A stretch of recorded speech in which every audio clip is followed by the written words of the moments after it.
saya akan menjelaskan tentang analisis aset. Apa itu analisis aset?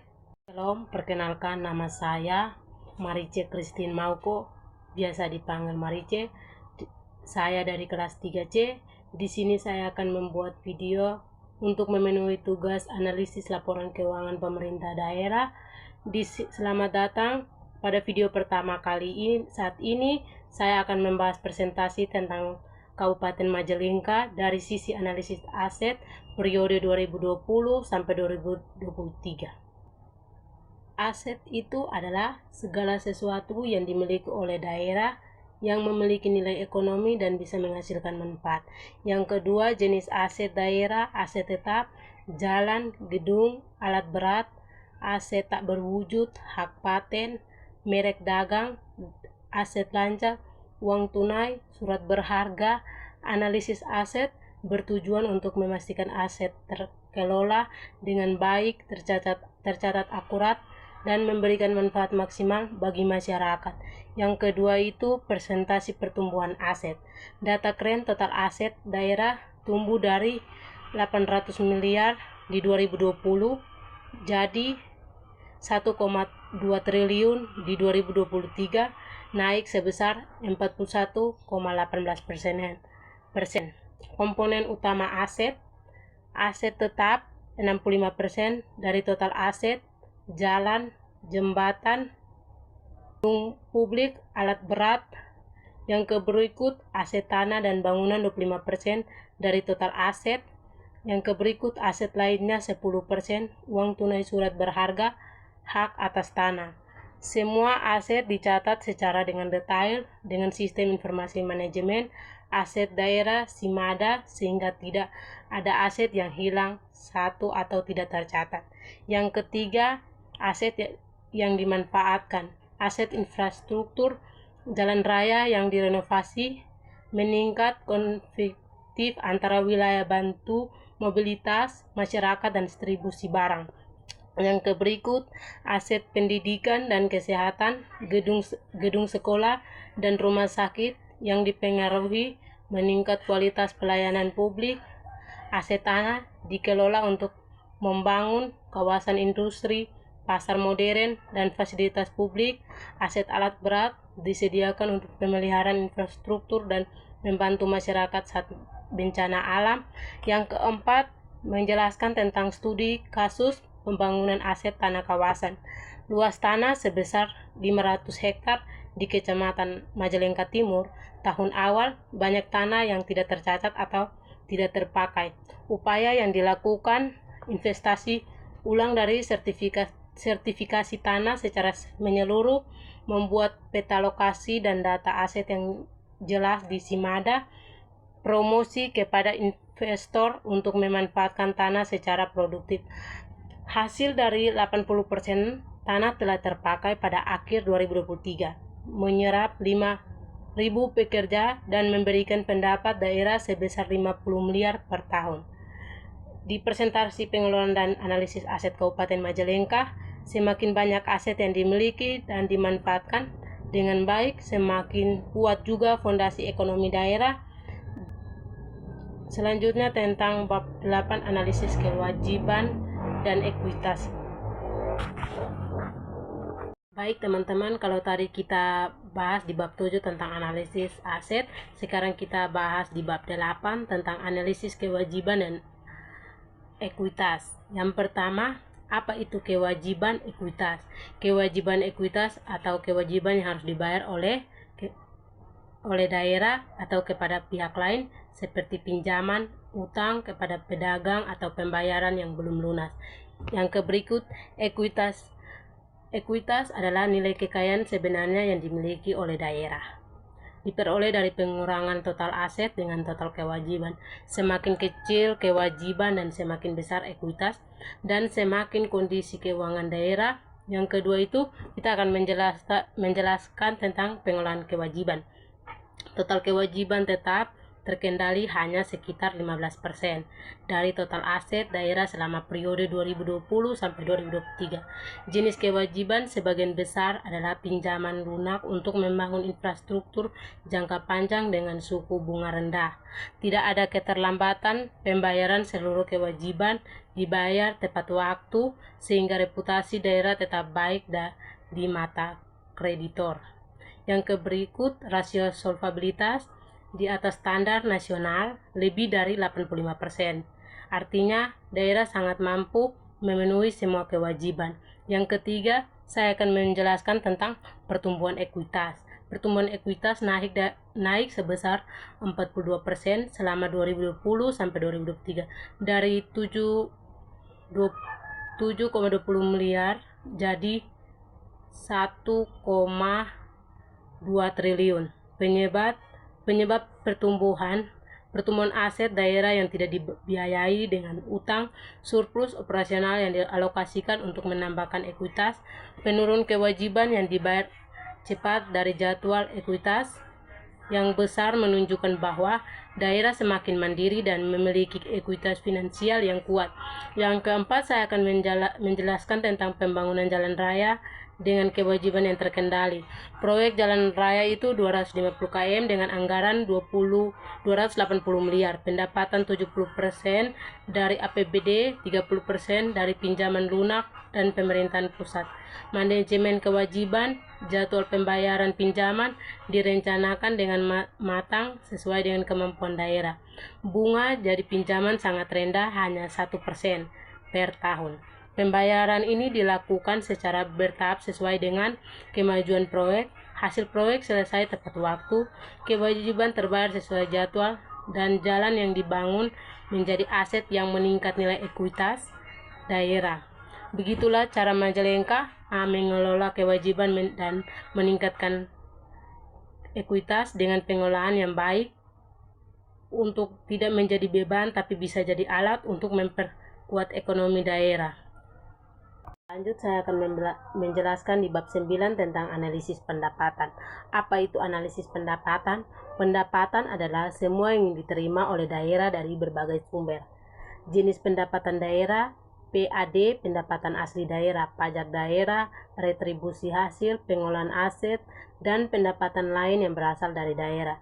Dana perimbangan dari pemerintahan pusat, dana alokasi umum, dana alokasi khusus, dana bantuan dari pemerintahan pusat atau pihak lain untuk program tertentu.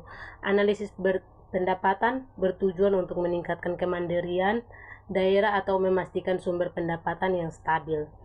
Yang kedua itu saya akan menjelaskan tentang pertumbuhan pendapatan. Total pendapatan tumbuh dari 1,1 triliun di 2020 jadi 1,6 triliun di 2023, naik sebesar 45,45%. Pada PAD yang meningkat dari 22% jadi 28,5% dari total pendapatan, artinya daerah semakin tidak bergantung pada dana dari pusat. Sumber pendapatan utama: pajak daerah 40% dari PAD, retribusi pasar, parkir dan izin usaha 25% dari PAD.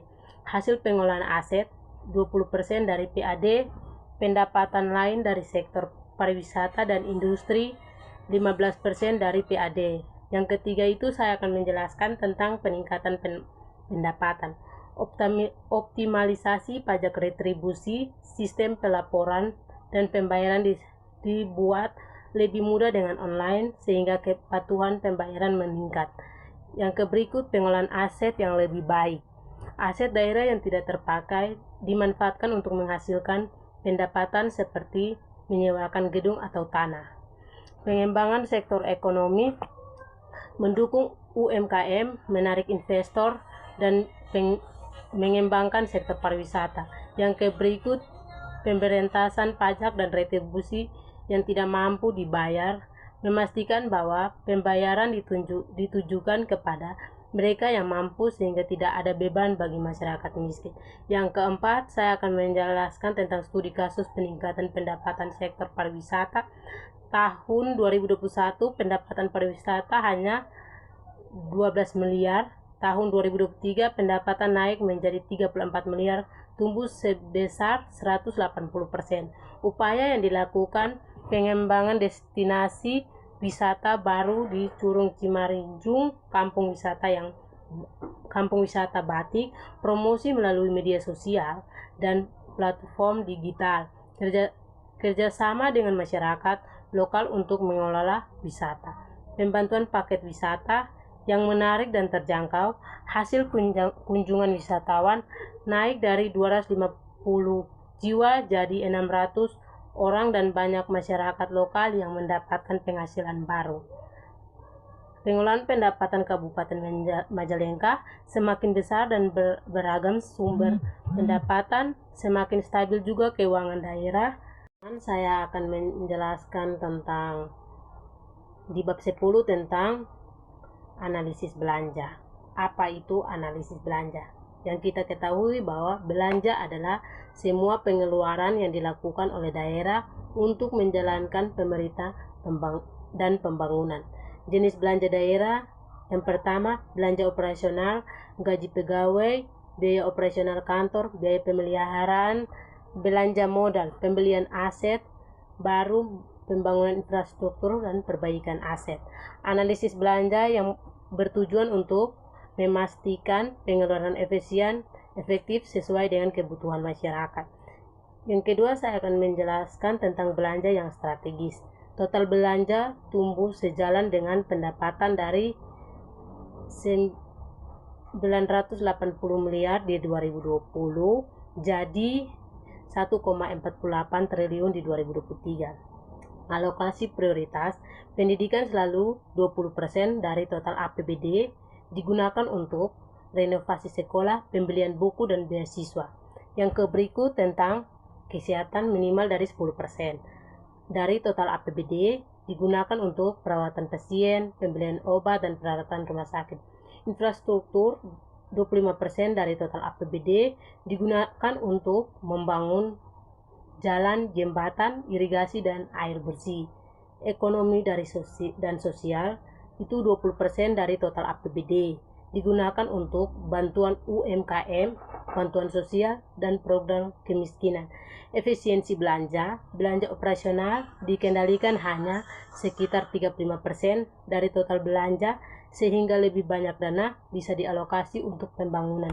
Yang ketiga itu saya akan menjelaskan tentang upaya peningkatan efisiensi belanja. Yang pertama, pengadaan secara elektronik, membuat proses penggandaan lebih transparan dan murah, mengurangi korupsi dan kolusi.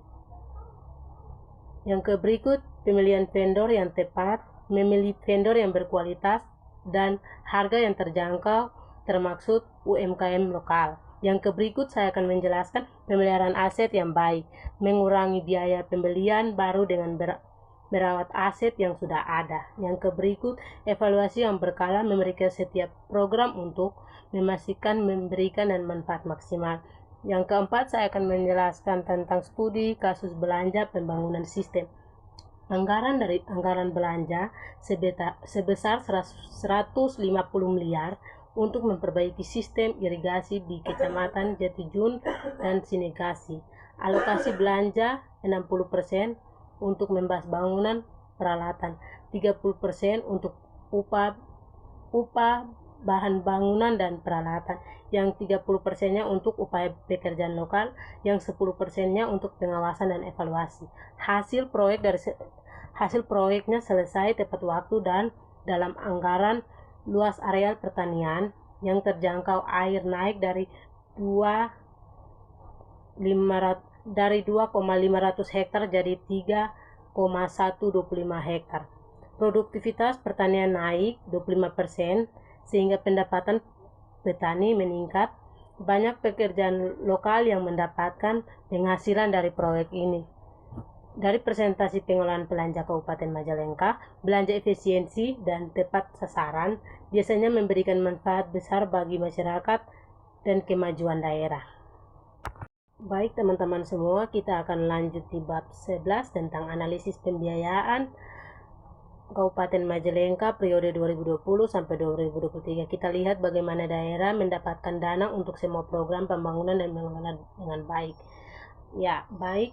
Apa itu analisis pembiayaan? Pertama, pembiayaan adalah cara daerah mendapatkan dana untuk membiayai operasional dan pembangunan. Yang berikut sumber pembiayaan daerah, pendapatan yang diterima PAD dan perimbangan bantuan. Pinjaman dari pemerintahan pusat, bank atau lembaga keuangan internasional, kerjasama kementerian dengan pihak swasta atau daerah. Analisis pembiayaan bertujuan untuk memastikan sumber dana yang stabil, biaya pembiayaan yang rendah dan tidak menimbulkan beban bagi daerah di masa depan. Yang kedua, saya akan menjelaskan tentang pengolahan sumber pembiayaan. Diversifikasi sumber pembiayaan tidak hanya bergantung pada dana dari pusat, tetapi juga mengembangkan PAD dan kerjasama dengan pihak swasta. Penggunaan pinjaman yang bijak. Pinjaman hanya digunakan untuk proyek pembangunan jangka panjang yang menghasilkan manfaat berkelanjutan seperti infrastruktur. Yang berikut, suku bunga rendah. Semua pinjaman diperoleh dengan suku bunga sangat rendah, rata-rata 1-3% per tahun. Tidak ada pinjaman yang berlebihan. Rasio utang terhadap total aset selalu di bawah 15%, jauh di bawah batas aman yang ditetapkan pemerintahan pusat. Yang ketiga, saya akan menjelaskan tentang strategi pembiayaan yang efektif. Prioritas pembiayaan program yang memberikan manfaat langsung kepada masyarakat selalu didahulukan kerjasama kementerian, publik, swasta, atau KPPS yang digunakan untuk proyek besar seperti pembangunan pasar modern dan kawasan pariwisata. Yang berikut, pemanfaatan dana bantuan. Dana bantuan dari pusat atau lembaga internasional digunakan tepat sasaran sesuai dengan tujuan pemberian. Yang berikut, perencanaan pembiayaan jangka panjang. Dibuat rencana pembiayaan selama 5 tahun untuk memastikan stabilitas dana di masa depan. Yang keempat, saya akan menjelaskan tentang studi pembiayaan kawasan ekonomi yang baru. Total anggaran proyek sebesar 5.500 miliar untuk kawasan ekonomi baru Majalengka Barat. Sumber pembiayaan 40% dari APBD Kabupaten Majalengka, 30% dari pinjaman lunak pemerintahan pusat, 30% dari investasi swasta melalui kerjasama kementerian. Manajemen pembiayaan, dana alokasi secara bertahap sesuai dengan tahapan pembangunan. Ada sistem monitoring yang ketat untuk memastikan dana digunakan sesuai dengan rencana setiap tahapan pembangunan, diikuti dengan evaluasi untuk melihat manfaat yang telah diperoleh. Hasilnya adalah pembangunan berjalan lancar tanpa hambatan dana. Sampai akhir 2023, 40% proyek sudah selesai. Sudah ada 25 perusahaan yang berinvestasi di kawasan ini. Begitulah cara Majalengka mengelola pembiayaan untuk semua program dengan strategi yang baik. Biaya tidak menjadi beban, tapi malah menjadi pendorong kemajuan daerah. Lanjut di bab 12 tentang analisis laporan arus kas. Laporan arus kas dari Kabupaten Majalengka periode 2020 sampai 2023 ini adalah laporan yang menunjukkan bagaimana uang masuk dan keluar dari kas daerah. Sangat penting untuk kelancaran semua aktivitas. Ya, baik, kita akan lanjut. Apa itu laporan arus kas? Laporan arus kas itu mencatat semua pergerakan uang tunai daerah selama 1 tahun.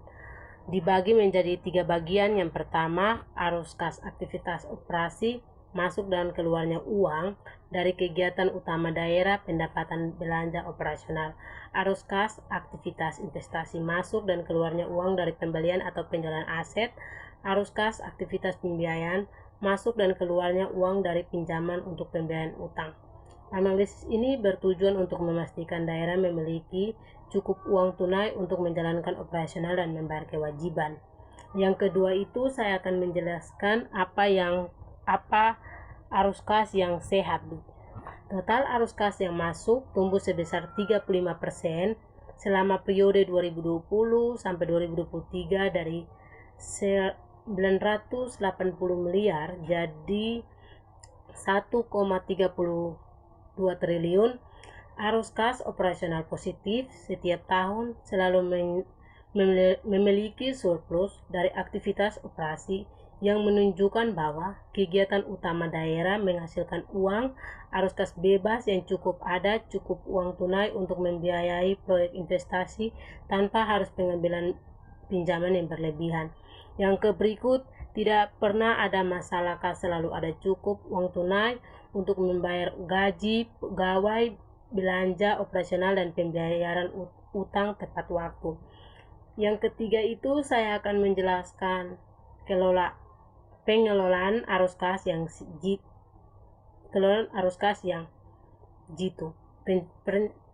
Perencanaan arus kas yang rinci dibuat dari jadwal masuk dan keluarnya uang setiap bulan agar bisa diprediksi dengan baik. Yang berikut, pembayaran elektronik. Semua pembayaran dan penerimaan uang dilakukan secara elektronik sehingga lebih cepat dan akurat.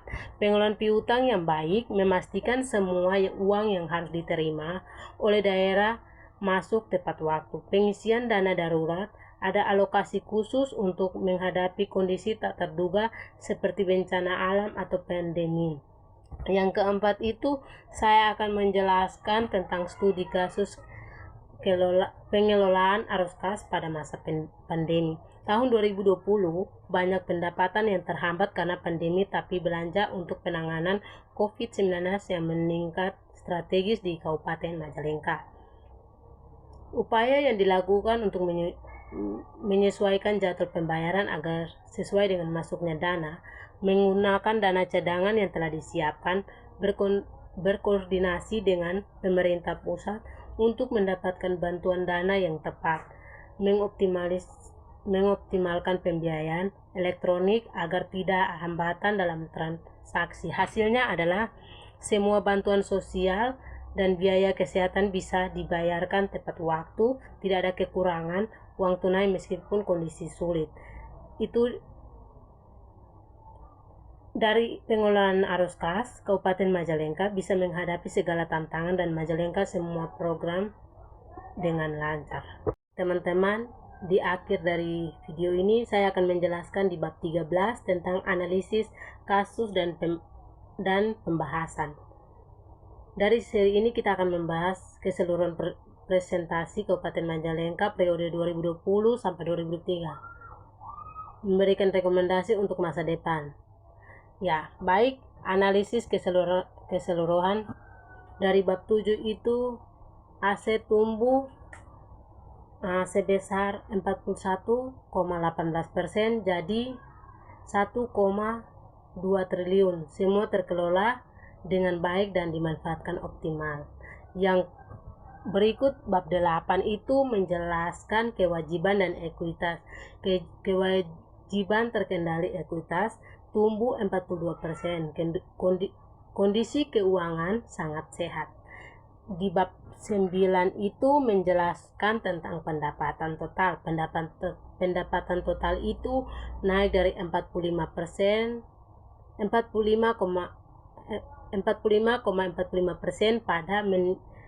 pada PAD meningkat jadi 28,5%. Daerah semakin mandiri. Di bab 10 itu kita menjelaskan tentang belanja dialokasikan pada prioritas masyarakat, efisiensi meningkat, manfaat yang sangat besar. Di bab 11 itu juga menjelaskan tentang pembiayaan, sumber pembiayaan, beragam dan stabilitas menggunakan pinjaman bijak. Yang bab ke-12 itu juga menjelaskan tentang arus kas. Arus kas yang sehat dan stabilitas mampu menghadapi segala tantangan termasuk pandemi. Baik, kita lanjut di bagian kedua itu faktor penyebab keberhasilan. Kepemimpinan yang kompeten, pemerintah daerah memiliki visi dan komitmen kuat untuk kemajuan daerah.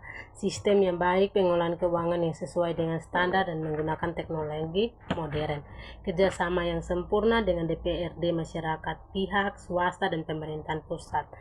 SDM yang terlatih, pegawai daerah, komponen, dan selalu mengikuti pelatihan untuk meningkatkan kemampuan. Yang berikut, transparan dan akuntabilitas. Semua proses keuangan terbuka dan dapat diperiksa oleh masyarakat.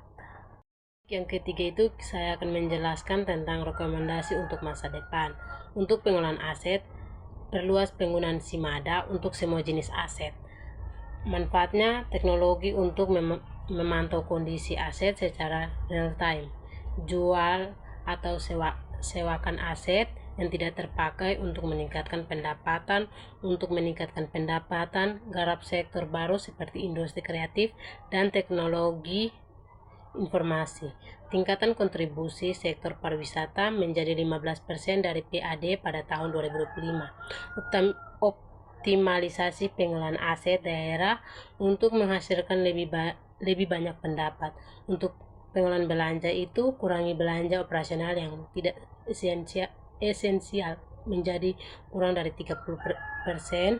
Fokuskan belanja pada program yang memberikan dampak besar bagi masyarakat. Lakukan evaluasi setiap program untuk memastikan efektif.